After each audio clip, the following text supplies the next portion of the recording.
This will be the first part of a three-part exploration, where we delve into the ancient roots, the divine architecture, and the prophetic voices that have echoed across millennia. But let me be clear from the outset. My perspective, grounded in scriptural evidence, historical accounts, and archaeological insights, challenges the long-held assumption that the Temple Mount stands where the golden dome of the rock gleams today in Jerusalem. Instead, I firmly believe the true Temple Mount, the heart of biblical worship, lies within the city of David, just south of that imposing platform. This is not mere speculation. It is a reclamation of truth, obscured by centuries of misinterpretation, political expediency, and forgotten geography.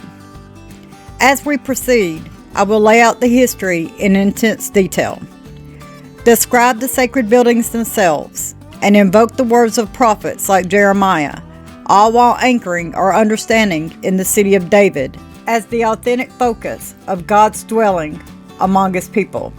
Let us begin with the history, tracing the threads back to the very foundations of creation and covenant. The story of the Temple Mount is inseparable from the biblical narrative of Mount Moriah, a hill steeped in divine encounters. According to Genesis 22, it was here that Abraham, the father of nations, bound his son Isaac upon an altar in an act of ultimate obedience to God, a foreshadowing of sacrifice and redemption that would define the site's holiness. The text tells us this occurred on the mountain in the region of Moriah, a place God Himself designated. Fast forward to the time of King David, around 1000 BCE. David, the shepherd king who united the tribes of Israel, captured the Jebusite stronghold of Zion, renaming it the City of David. This was no sprawling metropolis, but a modest ridge south of what we now call the Old City, bounded by the Kidron Valley to the east and the Tyropon Valley to the west. It was here, in this humble yet strategic enclave, that David established his throne. But why the city of David for the temple? The Bible is explicit. In 2 Samuel 24 and 1 Chronicles 21, David sins by taking a census of Israel, provoking God's wrath in the form of a plague. An angel of the Lord halts at the threshing floor of Ornan, the Jebusite, a site David purchases for 50 shekels of silver. The threshing floor, atop a rocky outcrop, becomes the altar where David offers sacrifices to avert the disaster. Crucially, 2 Chronicles 3 and 1 identifies this as Mount Moriah, where the Lord has appeared to his father David at the place David had prepared on the threshing of Ornan the Jebusite. This is no coincidence, it is divine continuity. The city of David, encompassing this hill, is the biblical Zion, not the elevated platform to the north, which historical evidence suggests was later occupied by Roman fortifications. David's son Solomon inherits the mandate. Around 966 BCE, Solomon commences construction of the first temple, fulfilling God's promise to David that his offspring would build a house for the Lord's name. 2 Samuel 7:13. The Bible describes the site meticulously, not on some distant acropolis, but integrated with the city of David. Nehemiah 12:37 speaks of processions up the steps of the city of David, on the ascent to the wall, past the house of David, implying the temple's proximity to David's palace. Excavated today in the city of David by archaeologists like Elat Mazar.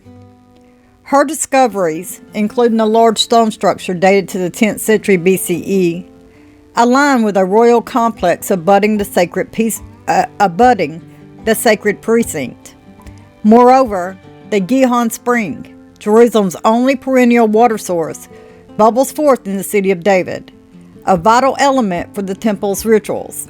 as Leviticus mandates flowing water for purification and sacrifices. How could this temple function without it? The traditional site lacks such a spring. It's dry, elevated, and ill-suited for the biblical requirements of living water. Now let us turn into the building itself, the first temple, in exquisite detail. Solomon's edifice was a marvel of cedar, gold, and stone, constructed over 7 years with labor from 30,000 Israelites, 150,000 Canaanite workers, and Phoenician expertise from King Hiram of Tyre, 1 Kings 5 and 6. The structure measured 60 cubits long, about 90 feet, 20 cubits wide, about 30 feet, and 30 cubits high, about 45 feet. A rectangular sanctuary oriented east to west, symbolizing the path from profane to holy. At its core was the Holy of Holies, a 20-cubit cube housing the Ark of the Covenant, veiled by massive olive wood doors overlaid with gold and guarded by 2 cherubim sculptures, each 10 cubits high with wings spanning the chamber. The Ark, containing the tablets of the law, manna, and Aaron's rod, rested on the foundation stone, the very rock of Moriah, which tradition holds as the even Shitva, the foundation of the world. Now, adjoining this was the holy place, with the altar of incense, table of showbread, 12 loaves representing Israel's tribes, renewed weekly, and 10 golden lampstands, illuminating the space. The outer courtyard featured the brazen altar for burnt offerings, 20 cubits square and 10 cubits high, and the sea, a colossal bronze basin, 10 cubits in diameter, holding 2,000 baths, about 11,000 gallons of water, supported by 12 oxen, symbolizing the tribes. Pillars Jachin and Boaz flanked the entrance, each 18 cubits high with ornate capitals. The walls were paneled in cedar carved with cherubim, palm trees, and flowers, all gilded, a symphony of craftsmanship evoking Eden's garden. This was no mere building. It was God's earthly throne, where his Shekinah glory descended in a cloud so thick the priests could not minister. 1 Kings 8. Yet the splendor did not endure. The history darkens with division and decline. After Solomon's death in 931 BCE, the kingdom splits, Israel in the north and Judah in the south. The temple in Jerusalem becomes a flashpoint. Kings like Rehoboam see it plundered by Egypt's Shishak, 1 Kings 14, stripping its gold. Reforms under Asa, Jehoshaphat, and Joash restore it temporarily, but idolatry creeps in. Ahab's influence from the north, Ahaz's Assyrian altars, 2 Kings 16. Hezekiah's revival in 2 Kings 18 fortifies it against Sennacherib's siege in 701 BCE. But Manasseh desecrates it with pagan altars, 2 Kings 21. Josiah's reforms in 622 BCE rediscover the law, purging idols and centralizing worship, 2 Kings 22.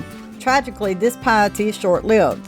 Babylon rises under Nebuchadnezzar, besieging Jerusalem in 597 BCE, looting the temple, and exiling elites, including Ezekiel. The final blow comes in 586 BCE. The city falls, the temple burns, its vessels carted to Babylon, 2 Kings 25 and Jeremiah 52. The ark vanishes, perhaps hidden, perhaps destroyed, marking the end of the First Temple era after 410 years. From the ashes rises the Second Temple. In 539 BCE, Cyrus of Persia conquers Babylon, issuing a decree allowing Jewish return, Ezra 1. Under Zerubbabel and Joshua, construction begins in 536 BCE, completing a modest structure in 516 BCE amid opposition. That's in Ezra 3:6 and Haggai 1 and 2. This temple lacks the ark and former glory. Elders weep at its inferiority. Ezra 3:12.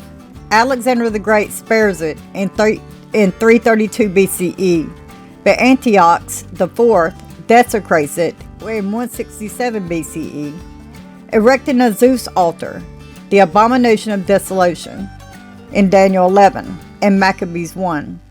The Maccabean revolt rededicates it in 164 BCE, in Hanukkah's origin. Herod the Great in 20 BCE expands it magnificently to curry favor, doubling the platform to 35 acres with massive retaining walls. Yet the core remains in the city of David. I argue, not the northern expanse that's misidentified today. Why this conviction? Biblical topography demands it. The temple is repeatedly described as in the city of David or abutting it, 2 Samuel 5:9 and 1 Kings 8:1, Nehemiah 3:15. Josephus, the first century historian, notes the temple overlooked the lower city, with spring below, fitting the Gihon in the city of David, not the arid traditional mount. The latter, per sources like Aristides and Tacitus, housed Roman fortress Antonia,